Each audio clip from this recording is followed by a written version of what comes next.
So there are two ways to start over after divorce, and I can tell you that one is definitely better than the other. The first way is to grind. The first time that I had to start over was right after my separation. I had a 3-year-old in daycare, a newly single parent. I was only making $35,000 a year, and after a decade of being in a toxic marriage, I was hanging on by a thread as it pertained to my mental health. There I was, broke, with a 3-year-old in daycare, and living in an apartment that I could no longer afford by myself. So how was I going to start over? I decided the best way was to grind. I focused all of my energy on my career and my business and getting my income up. And I was able to go from $35,000 a year to $100,000 a year. I was able to buy my own house, and I was able to put my daughter in private school. I like to compare the grind method to an earthquake in the middle of the desert. See, the earthquake is your divorce. Your ground is being shaken. You're just trying to hold on and get through it. So you grab out to the first stable thing that you can get your hands on. In my case, it was getting my income up, my career and my business. And you just hold on and try to get through until the earthquake is over. So that's what I did. And that works for a little while. But I gotta tell you, I don't recommend the grind method.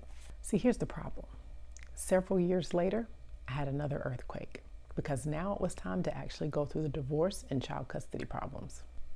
See, that wonderful income that I grinded so hard to get, I lost it because how was I going to deal with the stress of a high-paying corporate job and running a business and trying to deal with the divorce and child custody battle and trying to deal with the new problems of health and mental health that were being caused by all the stress.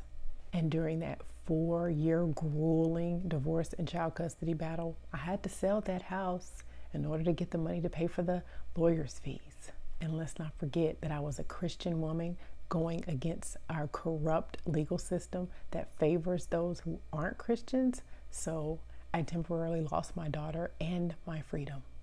So this time, the grind method wouldn't work.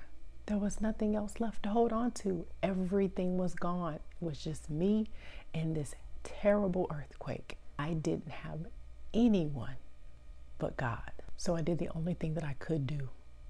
Just let go and let God handle it. I literally had to just lay down in the desert and let him pick me up. I had to let him take control. I had to let him replace my income. I had to let him get my daughter back. I had to let him fix it. But here's the funny thing about God.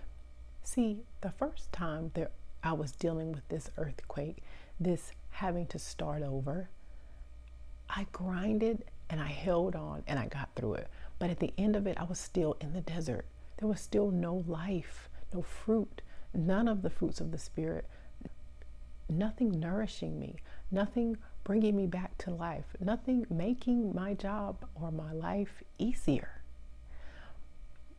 But the second time, the method of just letting go and letting God handle it and trusting him, what he did is he picked me up and he carried me, not just through the earthquake, but away from the desert to green pastures. And he only brought the things back into my life that were serving me, that were blessing me, that were feeding me. Now I stand on a solid foundation that's unshakable. I don't have to be afraid of any other earthquakes. I don't have to be worried about the stress or worry of grinding it out. All I have to do is rely on and trust God. See, I found that the best way to start over is to hear God and to let him take care of you. And the easiest way to get started doing that is to learn to hear him during your Bible study time. That is how he picks you up and carries you. He loves on you. He teaches you. He leads you. He guides you. He has this amazing way of keeping your attention on him so that you don't even realize that the earthquake is still going on. So that's my advice. And if you need a resource to help you learn how to hear God through your Bible study, I recommend the Faith-Filled Bible Study Workbook. It includes a guided prophetic Bible study and the corresponding notes to it, in addition to beautifully designed blank Bible study pages for your own personal Bible study experience. And it's only $4.99. It's a perfect way for you to get started learning to hear God and learning to trust Him as you start your life over. God bless you as you start your life over. God bless you on your journey to freedom.